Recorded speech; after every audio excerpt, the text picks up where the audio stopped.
heart attack. Unfortunately, those statistics show more cardiac-related deaths happen on December 25th nationwide than any other day of the year. So what can you do to prevent one, and why does this happen? Now, for those answers, we turn to Dr. Howard Dinh, Medical Director of Cardiac Services for Kaiser Permanente Greater Sacramento. Thank you so much for joining us this morning. Thank you for having me here. This is an interesting thing to have to talk about at this time when folks are so focused on happiness and holiday, but there are lots of pressures to make Christmas Day perfect. For some, that perfect means everything around your house has to look a certain way. So in Points East, that involves shoveling snow. Here, it will probably involve doing something with all those leaves that came down and the storms that we had over the last 2 weeks, making things look tidy. And so sometimes we exert ourselves just a little too much, raking all of those leaves up, right? And that's something that can stress the heart out. Absolutely. Well, first of all, happy holidays to you and our Thank you. viewers. You as well. You hit it right on the spot. There's a lot of stress. We're talking about not only physical stress, as you mentioned, but also emotional stress.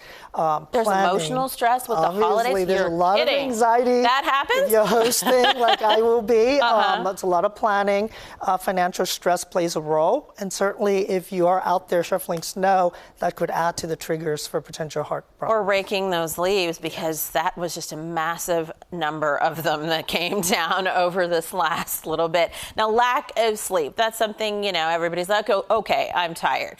And who doesn't experience even more of that during the holidays? But even that lack of sleep, just a little bit, can kind of cause plaque in our arteries to rupture and then end up causing a blockage in our coronary arteries.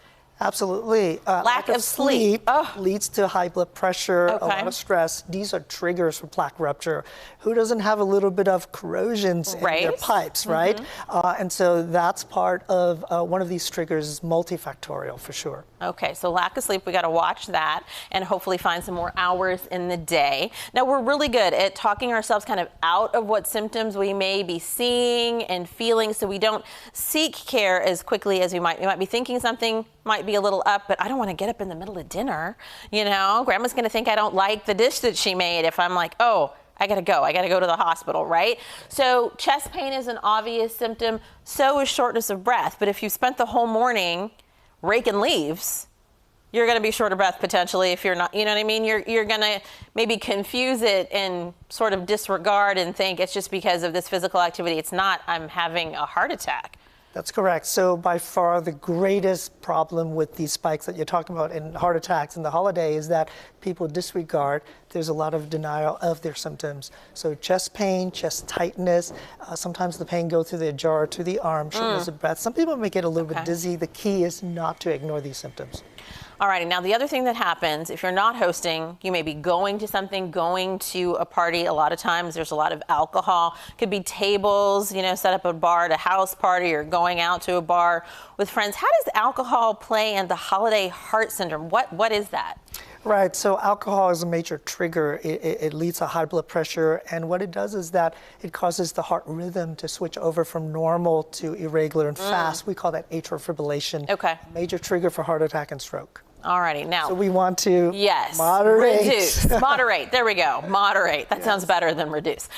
When it comes to, once you realize something's wrong with yourself or someone that may be at your gathering, a loved one, and you move into CPR. We're just doing hands-only CPR now instead of mouth-to-mouth. Why that change? Why is it important? And what are the things we need to remember? Absolutely. That could be the gift of life that we give during the holidays, right? So hands-only CPR is basically CPR, chest compression without mouth-to-mouth. It shows that it's just as good. What you do is you press very hard and fast. We're watching you right now. And it's a little more rigorous than I think a lot of people are expecting or envision when they think, oh, I might have to do this. Because they're going to be like, I'm going to hurt Aunt Susie. Yes. So definitely really hard, 2 inches down and fast. To the song Save the Bee Gees, Staying Alive, or to our younger audience, Taylor Swift, Shake It Up. There we go. I'm a Swiftie.